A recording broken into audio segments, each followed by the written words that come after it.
YouTube family તમારું સ્વાગત છે ફૂડી કિચન પાપામાં। આજે આપણે બનાવીશું દૂધીનું શાક। તેના માટે મેં દૂધી ધોઈ કકડા કરીને ધોઈને મૂકી છે। મીઠું લીધું છે, રાઈ લીધી છે, હળદર, ધાણા પાવડર, થોડી મોરસ, જીરું, તલ અને લસણની ચટણી મેં બનાવી છે, લસણિયું મરચું। તો ચાલો આપણે શાક બનાવીએ।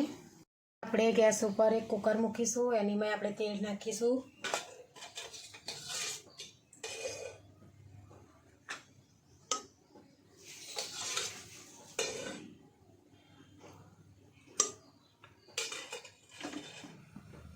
તેલ ગરમ થાય એટલે આપણે એમાં રાઈ નાખીશું। રાઈ નાખી હવે તલ નાખીશું, જીરું નાખીશું। હવે જે આપણે લસણની ચટણી બનાવી છે તે આપણે નાખીશું, શેકી કાઢવાની થોડી વાર એને, જેથી કરીને કાચી ના રહે, એકદમ કમ્પ્લીટ શાકમાં ભળાઈ જાય આ રીતે।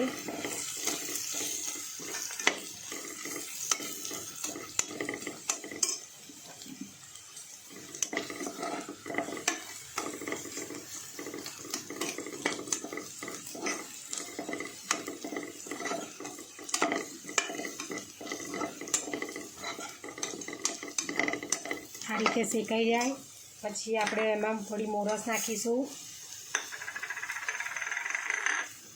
હળદર નાખીશું। હવે જે આપણે આ શાક ધોઈને મૂક્યું છે તે આપણે નાખી દઈશું અંદર।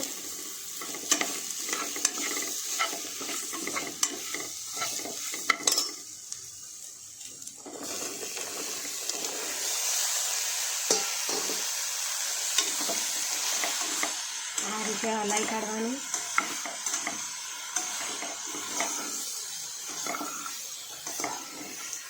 બધા મસાલા મિક્સ થઈ જાય પછી આપણે ધાણા પાવડર, મીઠું સ્વાદ પ્રમાણે તમારે લેવાનું। આ રીતે મિક્સ કરી દેવાનું બધું।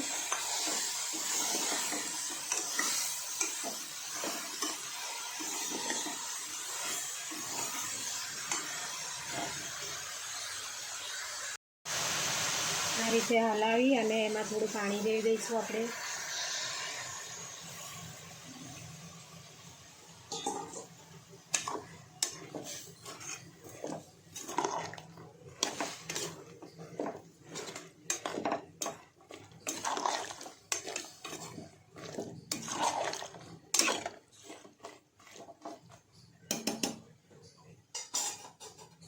પ્લેટ મસાલા ચડી ગયા છે, હવે આપણે કુકરને હીટ કરીને 5 વિસલ મારી દઈશું।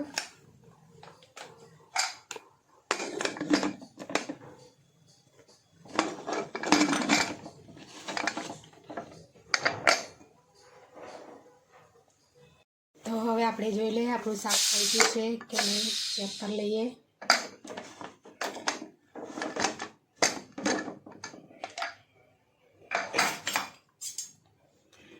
જો આપણું શાક બનીને રેડી થઈ ગયું છે।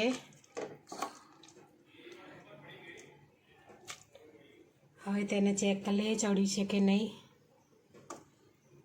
કમ્પ્લીટ બફાઈ ગયું છે। તેને આપણે ખીચડી સાથે સર્વ કરીશું।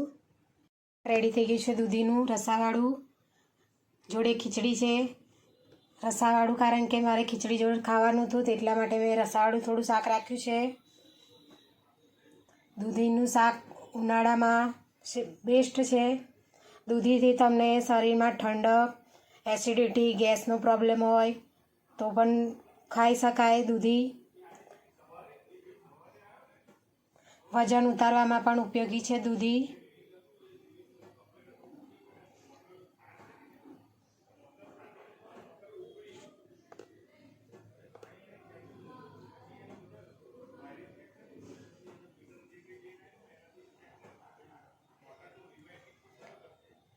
જો તમને અમારી વિડીયો પસંદ આવે તો લાઇક, શેર, સબસ્ક્રાઈબ કરવાનું ભૂલતા નહીં।